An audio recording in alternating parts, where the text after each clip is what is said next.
Hola chicos, this is Miss Schaefer. The grammar that we're going to be working on today is using reflexive verbs in another way in addition to what we've already learned. So esta información está en página 305 si quieres verla en el libro de texto. Y vamos a empezar con la pregunta grande de la lección. Entonces la pregunta grande hoy es, how do I use reflexive verbs in addition to actions that one does to oneself? So sounds a little bit confusing in that question, but basically we've already learned how to use reflexive verbs in addition, like for actions that talk about oneself. So today we'll review that real quick, and then we'll have another way that we're going to do this in addition that's a little bit different than what we've learned. So for review, we talk using reflexive verbs to talk about actions that one does to oneself. So we used this little man with no arms last time to represent actions that he does to himself. So this would be things like I wash my hands or I paint my nails. Things where the same person is doing the action and receiving the action. Hopefully you remember that our reflexive pronouns are me, te, se, nos, os, and se. So let's say we're using the verb for paint, pintarse. We pull that se out in front of the conjugated verb, or we can attach it to the end of an infinitive. After we're done with that, we take off the AR to find our stem, pint, and then we can just add our normal endings.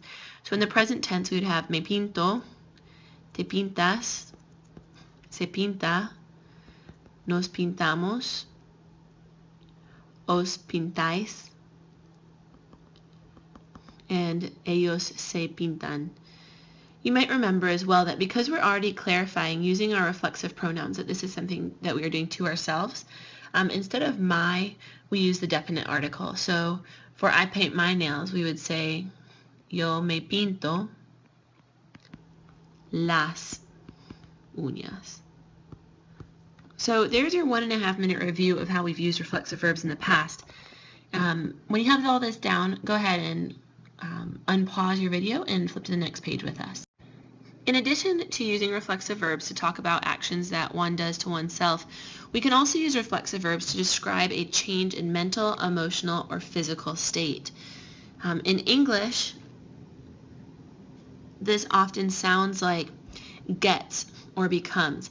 I get bored, I become bored, I get mad, I get angry, I get happy when, I become surprised when. So we're going to go over 7 verbs today that you guys have seen before or that are on this vocab list that you can use in this way. So aburrirse means to get bored or to become bored. Casarse means to get married. That's a change in your physical state in its own way. Divertirse, to have fun. Dormirse, to fall asleep. And we use the verb fall, but it's the same idea. You become asleep when you fall asleep. You might remember dormir means to sleep.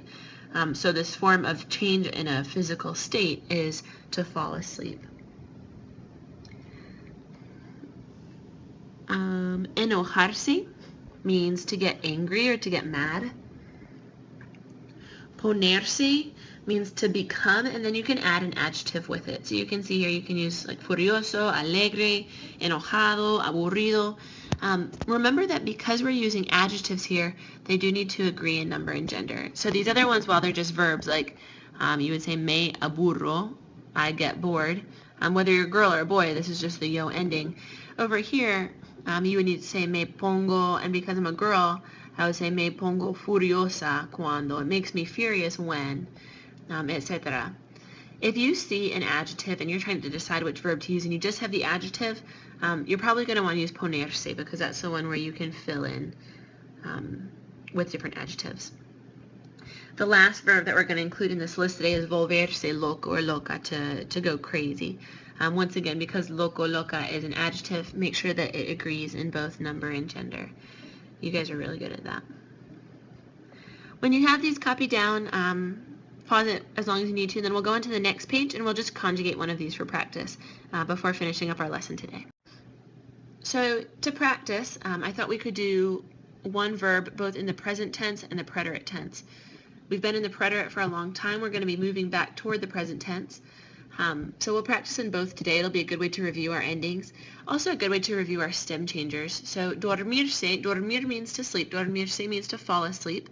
This reflexive signifies a change in physical state. And then we have a stem changer. So you might remember that in the present tense, O changes to UE, and in the preterite tense, O changes to just U. In the present tense, we change in the boot shape, and in the preterite, we just change in the third person, the L and ellos form. So this is what our conjugations are going to look like. We'll pull our se out front and change it to the appropriate reflexive pronoun. So in the present tense, we'll have me duermo, with that stem change inside the boot. Te duermes, se duerme, nos dormimos, no stem change in the nosotros or vosotros forms, os dormís, and se duermen. In the preterite tense, we'll only change in that third person, then use our O to U. So we'll use the same reflexive pronouns, me dormí, te dormiste, se durmió, nos dormimos, os dormisteis, and then se durmieron. So this is a good review of our grammar earlier in this chapter and today's grammar. If you have any questions about how to conjugate these, one great resource to use is conjuguemos.com or SpanishDict.com. Both of them will give you printouts of all of the conjugations of these verbs and give you good practice on conjuguemos. You can also check your textbook on page 305. There's some good practice with these. And if you have any questions, please go ahead and just write those down right now so that you can remember to ask me when you see me next. So our big question today was, how do I use reflexive verbs in addition to actions that one does to oneself? And we reviewed that, and we already learned to use reflexive verbs for actions that you both do and receive. But today you can also use them to describe, and this is our big answer, a change in physical, mental, or emotional state. And then if you need to take some time now to review your reflexive conjugations, that'd be a great idea. But you might just want to mark down that your reflexive pronouns are me, te, se, nos, os, se. And then after you remove those and put them either before the conjugated verb or attach the infinitive, you can just conjugate like normal by taking off your AR, ER, or IR and adding your endings, whether that be the present tense, the preterite tense, the imperfect tense, whatever you've learned. Thank you for watching today, and we will learn again soon. Hasta luego.